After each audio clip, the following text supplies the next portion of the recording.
Gikan na to karon na banta. Ato tayo lang ini. Ila ka piya sa. Go. Pangulay sa taba.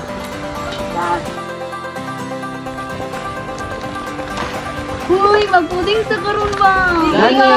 Lami Sa kay tuon. kanon. Bisa nang ka ba maligat lang ta. Ano para amot-amot lang ta. Amot-amot lang ta. Ta dali, magalit ta. Magkaon na dali. Pag init na dahil mo glong agoy. Dali na dali. Kisang may magluto. Simong di ba? Ano ka? Go. Kuya, kay guys! Uy guys! Guess what? 78% off oh! Sale na sila! Uy, order na mo! Daghanan imo giad to cart oy. Nag-sale, manggod sila, sayang! Nya kinahanglan pud na nimo tanan. Sayang, manggod, brato na siya niya, nag-sale sila ba? Sales and online shopping can be tempting, but are we spending wisely? Unsa man need na nimo or wants lang? Shoes, bags, nails, murag once lang. Una-una ang tarong Jin. Gani, estudyante pa ba yata? Mag-budget jud ta Jin, mahal ba kayong palitunon ron?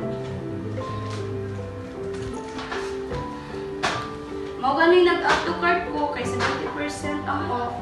Nag-sale sila. Pila day mong budget? Wala man ko nag-budget. Mo nang problema Jin, dapat kabalo ko kang aha padulong imong kwarta.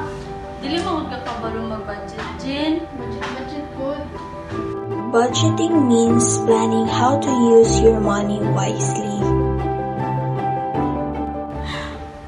Hala, napay extra fee og delivery fee. See, dapat kabalo ka permi sa total price basig mas kampa ka. Be careful of hidden charges and fake online sellers. Hello guys! Taga sa diri. Si Jin ay pataka nag-check out. Hindi ka ba mag-budget? Impulsive buying can lead to wasting money.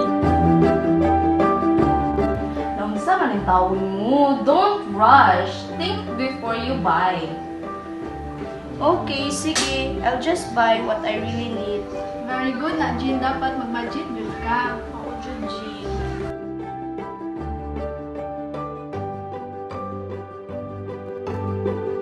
Smart money habits include making a budget, knowing needs versus wants, avoiding scams and extra charges, thinking before buying. Exactly. Spend smart. Hoy guys, mga una ta. Be wise, save more, spend smart. Be wise, save more, spend smart. One is the loneliest number that you